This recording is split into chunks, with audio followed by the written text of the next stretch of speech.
Hey folks, this is Dr. Eric Hughes, and I've got one question for you. How often do you train your feet?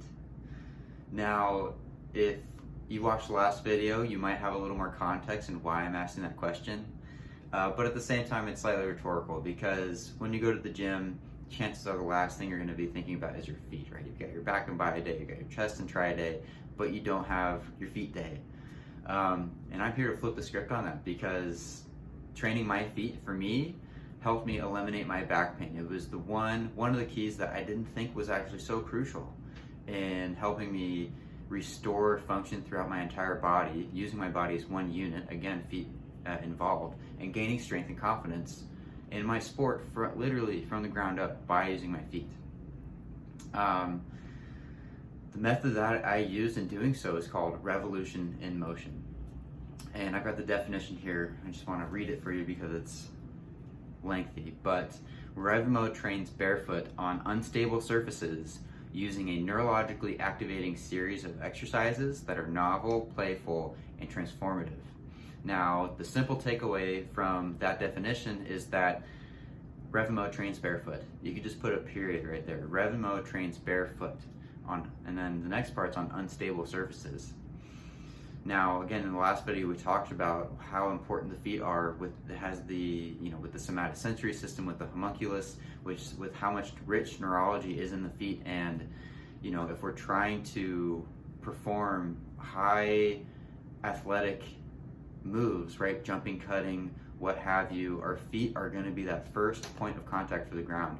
And if we don't know where we are in space and time, if we're unable to communicate effectively with our environment, starting from the feet, then we're not going to be able to make those moves nearly as effectively. Things are going to have to compensate, and you're going to have stress somewhere about the system. The feet, in fact, are your body's shock absorbers, which just relates to the point that I just mentioned. If we're unable to transfer that force, that shock, effectively through the feet and the ankle, then everything else is going to start, again, compensating and start falling apart. So within Revolution in Motion, there are a couple pieces of equipment that we use specifically to train our feet.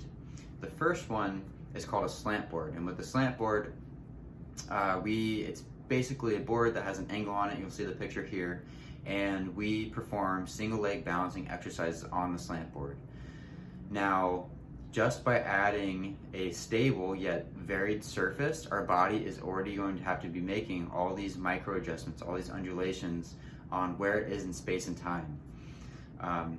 We've got 5 layers of muscles in our feet, folks, and by using that slant board, we are strengthening every single layer, which is pretty remarkable on its own. The second piece of equipment that we have are called the pipes. And what we use with the pipes are, again, you're going to notice that it's a different surface, right? It's rounded, but at the same time, what that allows us to do is train the arches of our feet. So let's say my hand is my foot. It's kind of the foot of the upper extremity, right?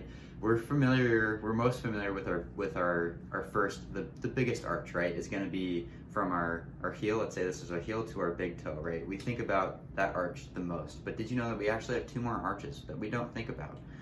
We've got an arch that goes across the ball of our feet, and then we have another arch that goes from our pinky toe all the way down to our heel, and it essentially creates a triangle. And again, just one of the things that we don't think about when it comes to feet and performance. Did you know you had 3 arches of your feet? Not really. And by using the pipes, we can strengthen all 3 arches in different ways, but also providing, again, that balance aspect, that balance and coordination aspect. We're stimulating the brain, stimulating all that neurology, that rich neurology in the feet, to again help us improve our balance, coordination, but also performance. And then the last piece of equipment that we use is called a Bosu Ball. And you might be familiar with the Bosu Ball and what it looks like. Again, we do mostly a lot of single leg balancing exercises on the Bosu. And when you're on the Bosu, what's novel about it is that you're essentially balancing on air. You're having to stabilize yourself on air. And what that does is actually create a lot of space. It decongests a lot of the joints in our body, specifically in the lower body. It really helps free up the ankle, free up the bones within our feet, frees up the knee and the hips. And so, it hits hard. It's not easy. You're going to be balancing and falling all over the place, but afterwards, you're going to be feeling like you're on cloud 9. So that's just a quick intro and the equipment that we use specifically to train the feet in Revolution in Motion. In the next video, I'm actually going to dive in one of those pieces of equipment specifically and give you some exercises that you can start using at home to, again, hopefully start improving your feet, improving all those, aches and pains. Maybe if you have low back pain and you start doing this, you might notice some changes. If you like this video, if you like this content, go ahead and leave a comment below and tell me what you think. Catch you guys next time.